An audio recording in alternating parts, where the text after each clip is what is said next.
नमस्कार. मी प्राध्यापिका मेधा दाते, लेखक क्रमांक 113, 22 एप्रिल.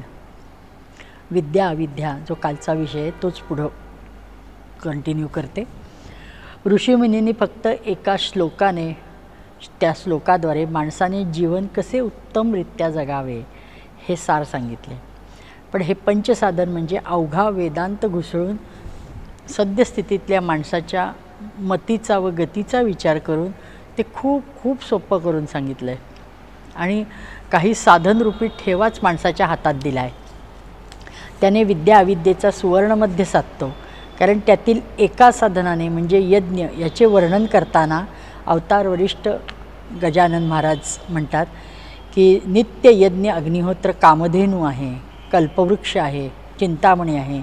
ह्याचाच अर्थ सर्व सुखे तुम्हाला मिळवण्याची गुरुकिल्ली हे अग्निहोत्र आहे.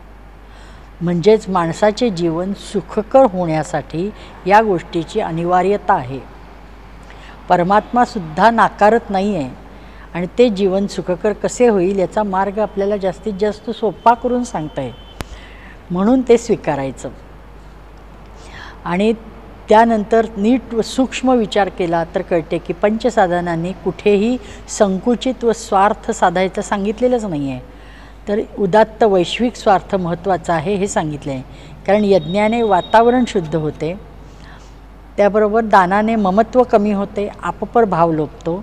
तप केल्यामुळं अणुरेणूत व्याप्त असणारा जो परमात्म चैतन्य स्वरूप आहे, ती शक्ती आहे, त्याच्याशी अनुसंधान साधता येतं.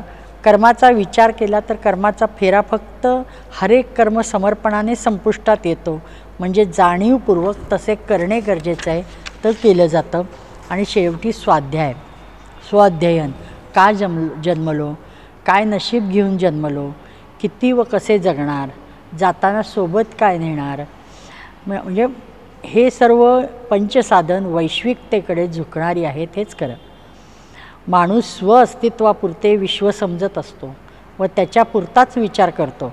पण परमेश्वराच्या म्हणजेच त्याच्या स्वार्थामध्ये आपण सर्व येत असतो, सामावलेलो असतो. आपण जसे घरातल्यांना गोड बोलून त्याच्या हिताचे बोधामृत पाजतो, प्रसंगी काही लालूच दाखवतो, योग्य मार्गावर आणतो, अगदी तसेच भगवंत आपल्या हिताचे सांगत आहेत. पण आपण उद्दामपणे दुर्लक्ष करतो म्हणून ती दिव्य शक्ती आपल्याला लालूच दाखवते. म्हणजे तिथे आपली कुवत पोचत नाही, ती कुवत पोचतही नाही. अशा त्यांच्या दातृत्वानुसार ते कल्पवृक्ष, कामधेनू, चिंतामणी आपल्याला देऊन टाकतात. म्हणजे संसारात कमतरता असतेच, पण त्या कमतरतेवर मात करायची जी काही अभिलाषा आहे मनात असते ती अग्निहोत्र पूर्ण करते हे सांगतात. माणसाने फक्त आनंदाने आणि सुखाने जगावे एवढंच त्यांना अभिप्रेत आहे आणि ते तसं आपल्या हक्काचं आहे असं ते म्हणतात. म्हणून जो सर्वत्र विद्यमान आहे ते ईश्वराचं स्वरूप आपण आहोत, ह्या त्याच्या दिव्यत्वाचा एक अंश आहोत हे जाणावं. म्हणजेच दुःखाचा अंत होईल, म्हणजेच अज्ञानाचं मरण घडेल आणि जीवन आपलं म्हणजे ज्ञानाचा प्रकाशाने आपण अखंड अमर राहू. म्हणजे आत्म्याचं ज्ञान होईल.